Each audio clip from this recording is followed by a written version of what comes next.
जब उनको छोड़ा तो उनके स्मरण में तुमरुका जी के वचन आ गए कि जब परिवार, नाते, रिश्ते, कुटुंब, कबीले, ये सब हर तरह से जब तुमको तोड़ दें, तब उस समय पर केवल एक जगह ऐसी है,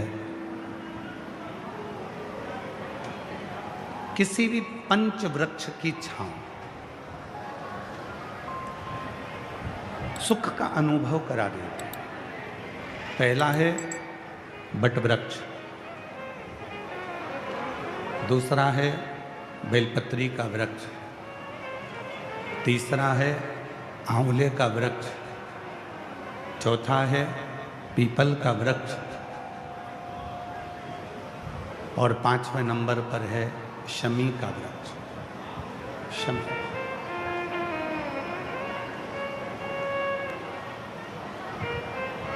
ये 5 वृक्ष ऐसे हैं, जब जिंदगी चारों तरफ से हताश हो जाती है, चारों तरफ से टूट जाती है, कोई मंजिल नजर नहीं आती, कोई सामने रास्ता नहीं दिखता, कोई मंजिल नहीं दिखती, कोई सामने से उजियाला नहीं दिखता, कोई प्रकाश नजर नहीं आता, तब भगवान शंकर का पंचाक्षर मंत्र नमः शिवाय या षडाक्षर मंत्र ओम नमः शिवाय या श्री शिवाय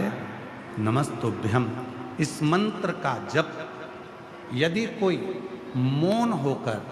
स्थिर होकर इन 5 वृक्ष में से किसी भी एक वृक्ष की छांव में बैठकर कुछ देर का जप प्रदोष काल का यदि वो कर लेता है तो उसको उसकी मंजिल मिलती ही मिलती है, उसको उसका मार्ग मिलता है। आप बेलपत्र की छांव में चले गए,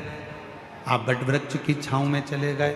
आप पीपल के वृक्ष की छांव में चले गए, आप शमी वृक्ष की छांव में चले गए,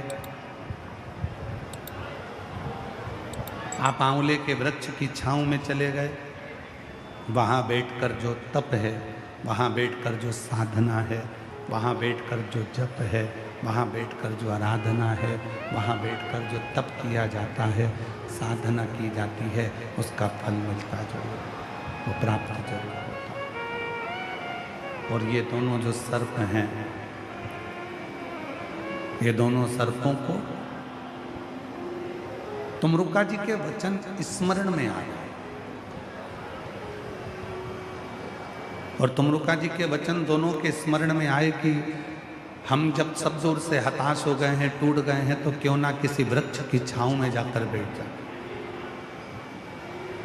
शिव जी के कानों में पड़े हुए ये दोनों सर्प ऐसे ही शंकर जी के कानों में नहीं पहुंचे। शिव जी के पास में जो भी पहुंचा है वो बहुत टूटने के बाद, बहुत कष्ट भोगने के बाद, बहुत परेशान होने के बाद आखिरी में अगर पहुंचा तो शिव की शरण में गया और शंकर जी ने उसको संभाला।